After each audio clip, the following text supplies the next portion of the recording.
Misy namantsika anankiray ty izay izy mihitsy no nitsotra hoe efa mitady ho lasa any amin'ny lalan'ny famoizam-po.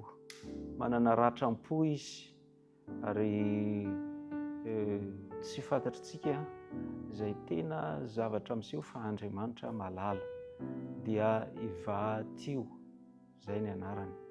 Angataka vavaka izy ny amin'izany toe-javatra manokana izay tena mandratra ny fony ary akaiky hiteraka famoizam-po izany. Tsirairay avy moa izany dia samy manana ny fatrany ny finoana izay ao aminy ary izay indrindra no entintsika mivavaka ny mba hananany ty namantsika ity an'izany hoe finoana mifikitra amin'Andriamanitra, mitolona amin'Andriamanitra ary maharitra amin'izany finoana izany. Atao hivavaka ho azy isika.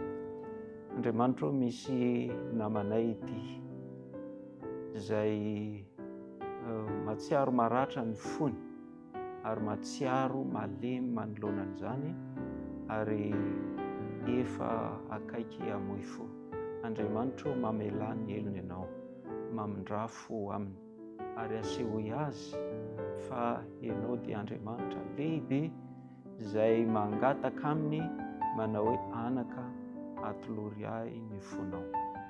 Andriamanitra engany mba hiasa mahery amin'izany mpanomponao izany amin'ity namanay ity ny fanahinao masina dia ho fantany hanana fahazava-tsaina tokoa izy ny amin'izany hoe herinao lehibe Andriamanitra ary ny amin'ny tokony iankinana manana fiainana miankina tanteraka aminao, tsy miankina amin'ny zavatra izay mety mandratra eto amin'izao fiainana izao.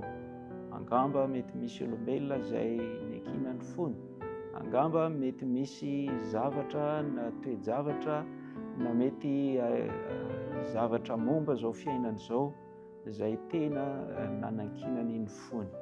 Andriamanitra ho fantatro fa hamindra fo aminy ianao ary ny fanahinao masina ny mba hitaona azy mba hametrahany ny fiainany manontolo eo aminao ary manomboka izao engany mba ho mpandresy izy ary ny fahavalo izay mitady hitaona azy ho amin'ny famoizam-po dia ianao hiasa manokana mba ho menatra sy mangahiahy izany fahavalo izany fa mba ho voninahitra ao ny fandresen'ity zanakao ity. Tononona amin'ny anaran'i Kristy nivavaka.